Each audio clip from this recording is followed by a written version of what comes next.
علی مظہر جائے، یاد علی مظہر جائے، یاد علی مظہر۔ اعوذ باللہ من الشیطان الرجیم، بسم اللہ الرحمن الرحیم۔ اللہم لعن قتلۃ الامیر المؤمنین علی ابن ابی طالب، اللہم صلی علی محمد و آل محمد۔ اعوذ باللہ من الشیطان الرجیم، بسم اللہ الرحمن الرحیم۔ تمام تر حمد و ثنا ہے اس پروردگار دو جہاں کے لیے کہ جو ایسا بلند و بالا ہے کہ اس کی بلندی کو کوئی درک نہیں کر سکتا، وہ پروردگار کہ جو اتنا رحمان و رحیم ہے، کہ مولا کائنات جس کے بارے میں ارشاد فرماتے ہیں کہ وہ خدا کہ جو انسان کی شہرت سے بھی زیادہ اس کے قریب ہے۔ جی عزیزان من، ہدایت ٹی وی اسلام آباد اسٹوڈیو کی جانب سے میں ہوں آپ کی میزبان رضا بطول، آپ کی خدمت میں سلام عرض کرتی ہوں۔ السلام علیکم ورحمۃ اللہ وبرکاتہ۔ بسلسلہ شہادت امام علی ابن ابی طالب کی مناسبت سے ہدایت ٹی وی اسلام آباد اسٹوڈیو کی جانب سے ایک حقیر سی عبادت کو منعقد کیا گیا ہے۔ جناب سیدہ فاطمۃ الزہرا سے التماس کرتے ہیں کہ وہ ہماری اس حقیر سی عبادت کو اپنی بارگاہ رحمت میں قبول و منظور فرمائے اور دیکھنے والے ہر محب اہل بیت کی آج کے اس غمگین دن کے صدقے میں ہر غم کو دور فرمائے۔ جی عزیزان من، جیسا کہ آپ سب جانتے ہیں کہ آج کا دن وہ دن ہے کہ جس دن امیر المؤمنین علی ابن ابی طالب، ہمارے پہلے امام، جو وہ ہستی کہ جو تعارف کی محتاج نہیں، وہ ہستی کہ جو خاندان رسالت کا ایک ایسا چشم و چراغ، ایک ایسا عظیم نور تھا کہ جو آج کے دن ہمارے درمیان سے جدا ہوا ہے۔ جی عزیزان من، امیر المؤمنین علیہ السلام وہ ہستی کہ جس کے بارے میں اگر اتنا کہوں کہ جس کی پرورش کے لیے، جس کی پرورش کا ساماں کرنے کے لیے رسول خدا صلی اللہ علیہ وآلہ وسلم نے وہ ذمہ داری کو اپنے لیے قبول کیا، وہ ہستی کوئی عام ہستی نہیں کہ جس کی پرورش کے لیے پروردگار دو جہاں نے آسمان پر ایک ایسی خاص جگہ پر کئی سو سال تک علی مرتضیٰ کے نور کو ایسے رنگ میں ڈھالا کہ اپنی تمام تر صفات کا، اپنے تمام تر اوصاف کا مظہر قرار دیا۔ اس لیے تو امیر المؤمنین علیہ السلام کو مظہر کبریا کہا جاتا ہے، خدا کی ایک ایسی نشانی، خدا کا ایک ایسا مظہر، خدا کی ایک ایسی تجلی کہ جس کو علی مرتضیٰ کہا جاتا ہے۔ بہت افسوس کے ساتھ کہا جاتا ہے کہ ایسی ہستی کی حقیقت کو آج کا مسلمان سمجھ نہ سکا اور نہ اس وقت کا دور سمجھ سکا۔ بہت افسوس کے ساتھ اظہار تسلیت عرض کرتے ہیں امام وقت کی بارگاہ میں، اور تسلیت عرض کرتے ہیں اپنے تمام دیکھنے والے ناظرین کی خدمت میں۔ جی عزیزان من، آج ایک بہت ہی با علم اور با معرفت شخصیت ہمارے ساتھ موجود ہیں، خانم رباب نجفی صاحبہ۔ السلام علیکم ورحمۃ اللہ وبرکاتہ۔ وعلیکم السلام ورحمۃ اللہ۔ کیسی ہیں خواہر آپ؟ انشاءاللہ کی خیریت سے ہوں گی، خداوند متعالی آپ کی توفیقات خیر میں اضافہ فرمائے۔ جی عزیزان من، آج اس باعظمت اور بامعرفت شخصیت سے کہ علم سے استفادہ حاصل کریں گے اور کوشش کریں گے کہ آج جو غم علی ابن ابی طالب ہے اس غم کو سمجھ سکیں، اس ہستی کے بارے میں چند پہلوؤں سے آشنا ہو سکیں کہ وہ ہستی کس قدر عظمتوں کی مالک تھی، کہ جن کی عظمتوں سے اگر انسان آشنا ہو جاتا تو شاید علی مرتضیٰ کا وہ مقام، وہ منزلت کہ جو لوگ قبول نہ کر سکے قبول کر لیتے۔ کوشش کریں گے کہ معرفت بھرے جملوں کو اپنے قلوب کی رونق بنائیں، اور خواہر سے گزارش کروں گی، خواہر محترم سے، کہ خواہر یہ پروگرام مولا علی علیہ السلام کی شہادت کے سلسلے میں منعقد کیا گیا ہے، لیکن آج وہ مصائب، وہ مشکلات کہ جو ہم مجالس میں سنتے رہتے ہیں سلسلہ شہادت کے عنوان سے، لیکن آج اس پروگرام کو ایک خاص شکل دینے کی کوشش کی جا رہی ہے کہ مولا کائنات کی اصل زندگی، وہ پہلو، وہ عظیم صفات کہ جس کی وجہ سے رسول خدا انہیں اپنا نفس نبی جس لیے انہیں کہا جاتا تھا، نفس پیمبر کیوں تھے مولا کائنات، ایسی کیا صفات تھے، ایسے کیا کمالات تھے، ایسی کیا عظمت ہے مولا کائنات کی کہ رسول خدا اس قدر مانوس نظر آتے ہیں امیر المومنین علیہ السلام سے۔ بسم اللہ الرحمن الرحیم وبہ نستعین۔ سب سے پہلے تو تعزیت اور تسلیت عرض کرتی ہوں ایام شہادت امیر المومنین مولا الموحدین کے سلسلے میں، اور بالخصوص امام زمانہ عجل اللہ تعالی فرجہ الشریف کے محضر میں، اور تمام دیکھنے والے سامعین و ناظرین کے لیے۔ اور خدا سے دعا ہے کہ انشاءاللہ ہمیں سوگواران علی ابن ابی طالب میں شمار ہمارا ہو جائے انشاءاللہ۔ جہاں تک بات آتی ہے وہ ہستی کہ جن پر زمانے نے بڑا ظلم کیا، جس طرح سے حق ادا کرنا چاہیے اس طرح سے حق تو ادا ہو ہی نہیں سکتا، لیکن ان کے خلاف اور مخالفت کرنے کی بھی بہت کوشش کی گئی۔ کہ امام شافعی کیا خوبصورت جملہ کہتے ہیں کہ میں حیرت میں ہوں کہ جس کے فضائل کو ان کے چاہنے والوں نے خوف کی خاطر اور ان کے دشمنوں نے بغض و تعصب کی خاطر چھپائے رکھا، پھر بھی جب میں مشرق و مغرب کی جانب رخ کرتا ہوں تو مجھے علی کے فضائل ہر طرف نظر آتے ہیں۔ سبحان اللہ، وَرَفَعْنَا لَكَ ذِكْرَكَ کا مصداق ہے، سبحان اللہ، آئے مباہلہ کا مصداق ہے، لیلۃ المبین اٹھا کر دیکھ لیجئے، امام مبین کا مصداق ڈھونڈ لیجئے۔ امیر المومنین کا ٹائٹل اگر انتخاب کیا جاتا ہے تو خطبہ غدیر میں آپ نے فرمایا کہ یہ امیر المومنین کہنا اور کسی کا حق نہیں ہے۔ تو یہ جتنے بھی امتیازات ہیں ہماری زبان قاصر ہے ان امتیازات کو اپنی زبان پر لا سکیں اور حق ادا کر سکیں، لیکن اگر ہم خود مولا امیر المومنین کی ذات سے ان کے فضائل کو سنیں تو زیادہ مناسب رہے گا کہ جب کسی شخص نے پوچھا کہ یا علی آپ کے اتنے فضائل ہیں قرآن میں، سبحان اللہ، آپ بتائیے کون سی ایسی فضیلت ہے کہ جس پر آپ خود ناز کرتے ہیں؟ تو آپ نے فرمایا آئے مباہلہ، جس میں مجھے نفس نبی کہہ کر خدا نے پکارا۔ سبحان اللہ، کیونکہ جس طرح سے ہم کہتے ہیں خلوص اور عبادت کی جب انسان کی حد ہوتی ہے اور کمال تک پہنچ جاتا ہے تو گویا اسے کہیں کہ وہ ہو کا عالم ہے، فنا فی اللہ ہو جاتا ہے۔ سبحان اللہ، اسی طرح سے مولا امیر المومنین فنا فی نفس رسول جب ہو گئے تو خداوند متعال نے فرمایا کہ تم اپنے نفسوں کو لے کر آؤ، ہم اپنے نفسوں کو لے کر آئیں، اور اسی پر آپ ناز کر رہے ہیں۔ کس طرح سے وہ آپ شروع کی زندگی سے دیکھ لیجئے کہ جب امام علی علیہ السلام کی ولادت ہوتی ہے تو آغوش رسول میں آتے ہیں، سبحان اللہ، جب تک آپ کی آغوش میں نہیں آ گئے تب تک آپ نے آنکھیں نہیں کھولی۔ پہلی مرتبہ جس کی زیارت ہو رہی ہے رسول خدا کی وہ وحی الہی کا مجسم ہے، پیغمبر گرامی ختمی مرتبت کی زیارت ہوتی ہے۔ اور ایون آپ امام رضا علیہ السلام کی روایت کو دیکھیے کہ ایک مرتبہ ایک شخص آ کر پوچھتا ہے امام رضا علیہ السلام سے کہ پیغمبر گرامی کو ابوالقاسم کیوں کہا جاتا ہے؟ کہا جاتا ہے، سبحان اللہ، تو آپ نے فرمایا اس لیے کہ ان کا ایک فرزند تھا قاسم، اس لیے ابوالقاسم کہا جاتا ہے۔ وہ تو لیکن وہ صحابی مطمئن نہیں ہوتا، وہ کہتا ہے کہ امام اگر قابل سمجھتے ہیں تھوڑا سا مزید مفصل انداز میں بیان کر دیجئے۔ تو آپ فرماتے ہیں اس کا اگلا مرحلہ سننا چاہتے ہو؟ اس کا اگلا مرحلہ یہ ہے کہ ابوالقاسم قسیم النار والجنہ کون ہے؟ خداوند متعال کی اس آیہ مصداق کا، اس آیہ کا مصداق کون ہے؟ امیر المومنین علی ابن ابی طالب ہے۔ تو جو تقسیم کرنے والا ہے اسے قاسم کہتے ہیں، اور علی مرتضیٰ جو جنت اور جہنم کو تقسیم کرنے والے ہیں وہ ختمی مرتبت کی آغوش میں پروان چڑھے ہیں، اس لیے ابوالقاسم کہتے ہیں۔ ماشاءاللہ، اور بہرحال ابوالقاسم کی اور بھی ہمیں تفاصیل ملتی ہیں کہ جب پیغمبر گرامی معراج پر گئے اور اس وقت خداوند متعال نے انہیں ابوالقاسم کہا، اور جب وہ آ رہے تھے واپسی پر تھے تو حضرت موسیٰ سے ملاقات ہوئی۔ حضرت موسیٰ نے کہا کہ خداوند متعال نے آپ کو کیا کیا پیغامات دیے، ان میں سے بہرحال مختصر کہ پیغمبر گرامی نے فرمایا خدا نے مجھے ابوالقاسم کہہ کر پکارا اور اس طرح سے یہ پیغامات دیے۔ کہا ابوالقاسم کیوں کہا؟ کہ آپ نے اس کی وجہ نہیں پوچھی؟ کہا مجھے خداوند متعال کی رعب اور جلال اور ہیبت سے خوف آیا اور مجھے وہ احترام اور ادب کو ملحوظ خاطر رکھتے ہوئے میں سوال نہیں کر سکا۔ خداوند متعال جو اس مکالمے کا ناظر اور شاہد تھا، تو خداوند متعال کی جانب سے جواب آتا ہے اس لیے کہ تقسیم و رحمتی من عبادی، اس لیے کہ آپ رحمت کو میرے بندوں میں تقسیم کریں گے۔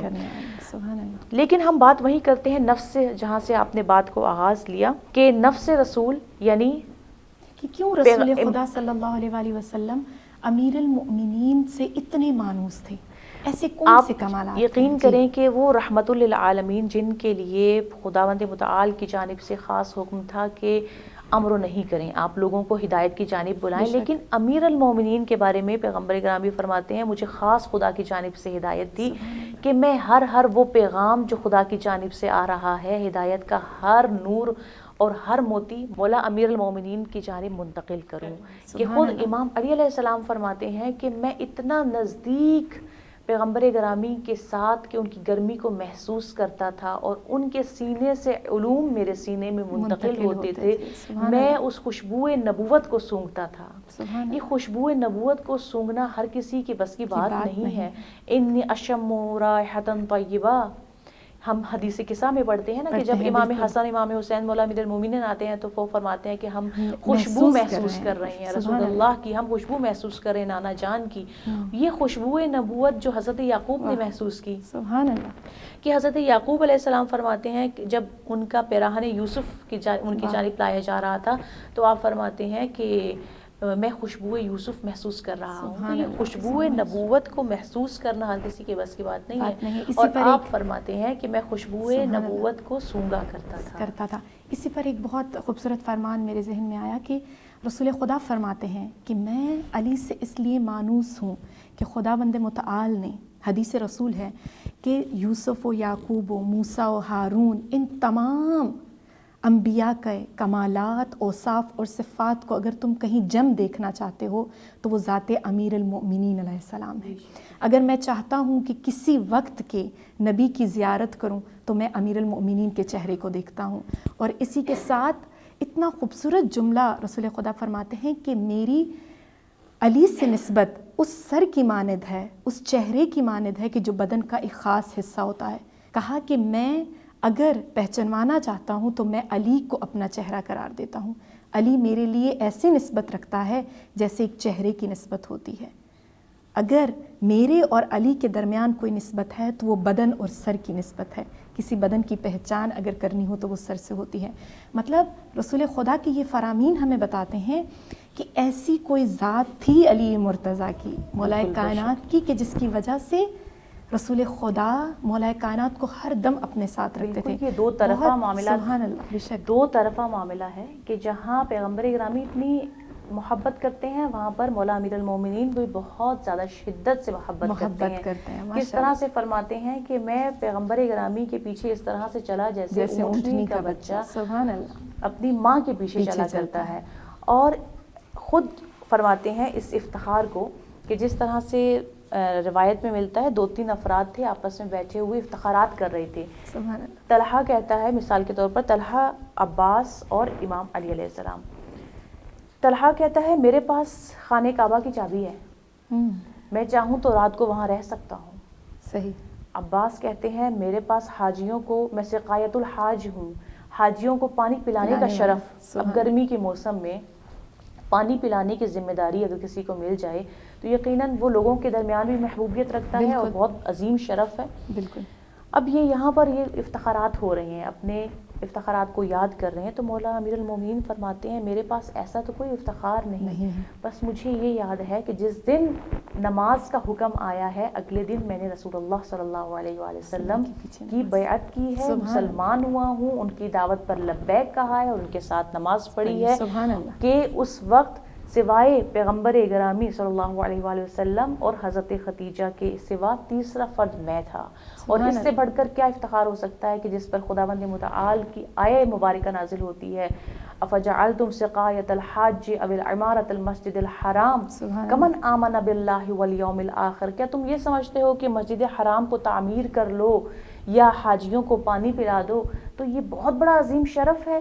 نہیں، لا یستوی عند اللہ کمن آمن باللہ والیوم الآخر، کہ گویا وہ مساوی ہو جائے گا ایمان باللہ اور ایمان بالقیامت سے، ہرگز نہیں ہو سکتا، یہ ہرگز برابر نہیں ہو سکتے، اور خداوند متعال ظالمین کی ہدایت نہیں کرتا۔ بس اگر ہم یہاں پر دیکھتے ہیں، بالکل اسی کے ساتھ ایک بہت ہی مجھے وہ یاد آیا کہ رسول خدا بتا رہے ہیں کہ علی سے میں کیوں مانوس ہوں، علی سے میں کیوں رغبت رکھتا ہوں، علی کے ساتھ کیوں اتنا ہوں۔ تو بہت خوبصورت مثال رسول خدا کے بارے میں امیر المومنین نہج البلاغہ میں ارشاد فرماتے ہیں کہ میں وہ علی ہوں، فخر کرتے ہوئے کہتے ہیں کہ میں وہ علی ہوں کہ جو رسول خدا کے ہاتھوں سے لقمے کھاتا تھا، کہ رسول خدا مجھے لقمے بنا بنا کر دیا کرتے تھے اور میں غذا رسول خدا کے ہاتھ سے تناول کرتا تھا۔ میں وہ علی ہوں کہ جس کے لباس کو رسول خدا نے عوض کیا ہے، بدلا ہے۔ میں وہ علی ہوں کہ جس کے ہر لمحے کو رسول خدا نے اپنے آغوش میں لیا ہے۔ جیسے آپ نے ایک بہت خوبصورت مثال دی کہ مولا کائنات کہتے ہیں میں وہ اس 2 سال اونٹنی کے اس بچے جیسا ہوں کہ جو اپنی ماں کا پیچھا نہیں چھوڑتا، ان کے نقش قدم پر چلتا ہے۔ میں نے رسول خدا محمد مصطفیٰ کے نقش قدم پر اس طرح سے قدم رکھا ہے۔ تو مولا کائنات اپنی تعریف خود سے بیان کرتے ہوئے بہت سے جگہوں پر بیان کرتے ہیں۔ رسول خدا فرماتے ہیں ایک بہت ہی خوبصورت انداز میں کہ مجھ اور علی کی نسبت ایسی ہے جیسے ایک قمیض میں ایک بٹن کی نسبت ہوتی ہے۔ کیسے؟ ایک بہت مثال ایسی ہے کہ اگر جس کی وضاحت نہ ہو، کہا کہ بٹن جو ایک سب سے بنیادی بٹن ہوتا ہے وہ انسان کو منظم کرتا ہے، اگر اس کو چڑھا دیا جائے تو وہ انسان کی شخصیت کو استوار کرتا ہے۔ کہا علی وہ ہے جس سے رسول کی پہچان ہوتی ہے۔ علی میرے لیے اس چہرے کی حیثیت رکھتا ہے کہ اگر رسول کو کوئی پہچاننا چاہتا ہے تو وہ علی کی زیارت کر لے۔ ایک دن بہت ہی خوبصورت واقعہ ہوا کہ رسول خدا نے امیر المومنین علیہ السلام کا ہاتھ تھاما۔ خانم، اور عجیب وہ منظر ہے کہ اگر انسان تصور کرے کہ خدا کی بات رسول خدا امیر المومنین تک پہنچا رہے ہیں، کس انداز میں کہا اے امیر المومنین، اللہ کی ذات کو کوئی نہیں پہچان سکتا سوائے مجھ محمد مصطفیٰ کے اور تجھ علی مرتضیٰ کے۔ پھر کہا یا علی، مجھ محمد مصطفیٰ کو کوئی نہیں پہچان سکتا سوائے خود خدا کے اور تجھ علی مرتضیٰ کے۔ پھر کہا اے علی مرتضیٰ، تجھے کوئی نہیں پہچان سکتا سوائے خود خدا کے اور مجھ محمد مصطفیٰ کے۔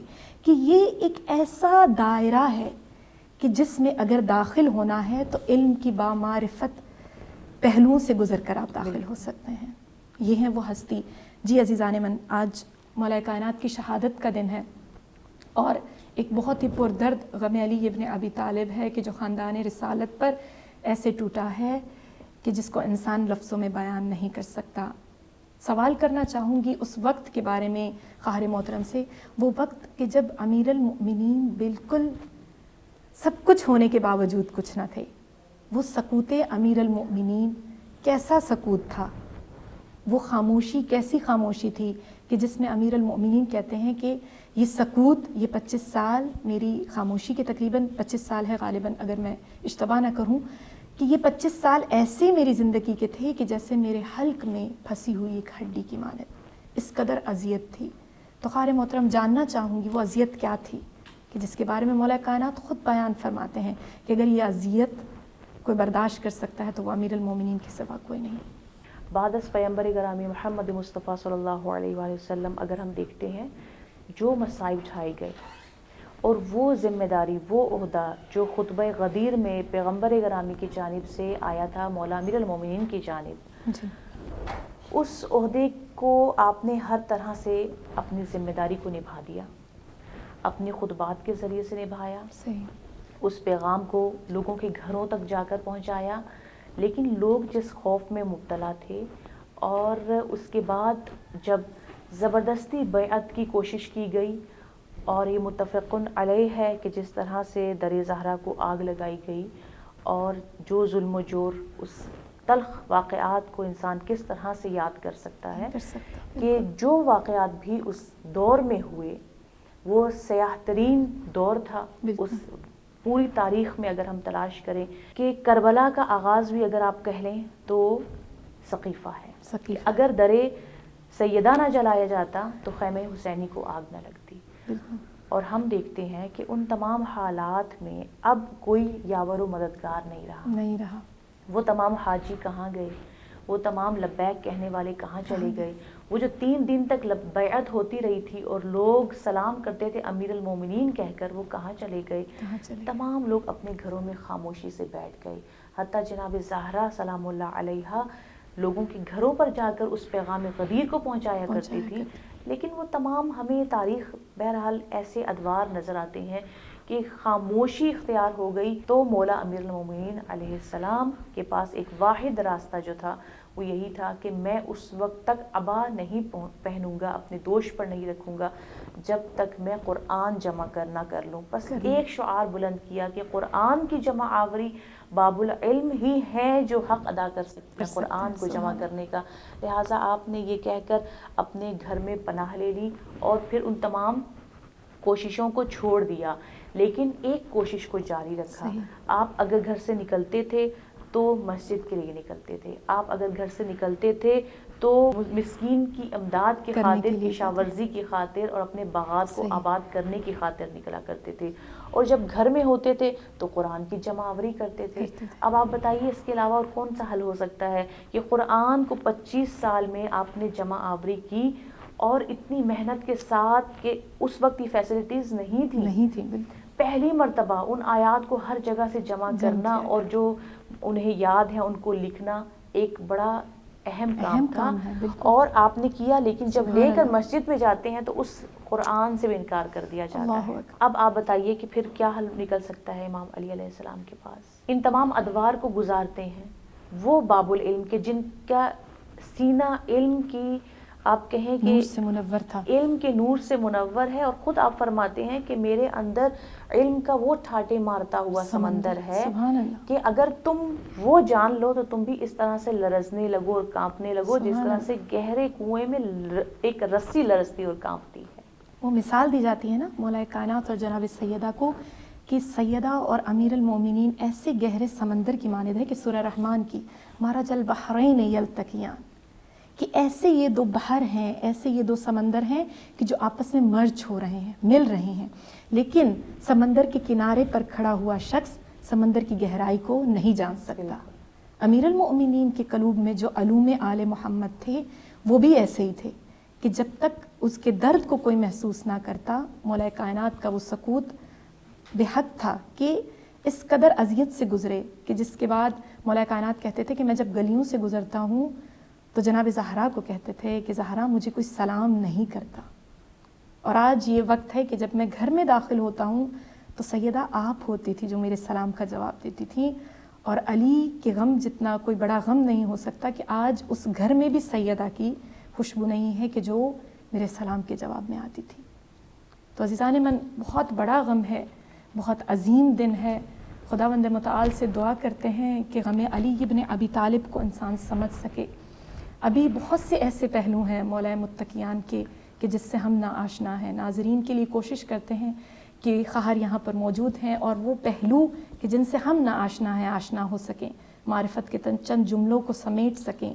جی خواہر محترم، اگلا کوسچن میں آپ سے یہ کرنا چاہوں گی کہ مولا متقیان کے علم اور عبادت کے بارے میں بہت ساری احادیث ہیں. رسول خدا نے خود کہا، بہت مشہور، انا مدینۃ العلم و علی بابھا، کہ میں علم کا شہر ہوں اور علی اس کا دروازہ ہے. کوئی بھی اس حد کو پار نہیں کر سکتا کہ جب تک وہ در علی ابن ابی طالب سے نہ گزرے. تو آپ سے گزارش کرتی ہوں کہ مولا علی علیہ السلام کے علم اور ان کی عبادت پر چندی.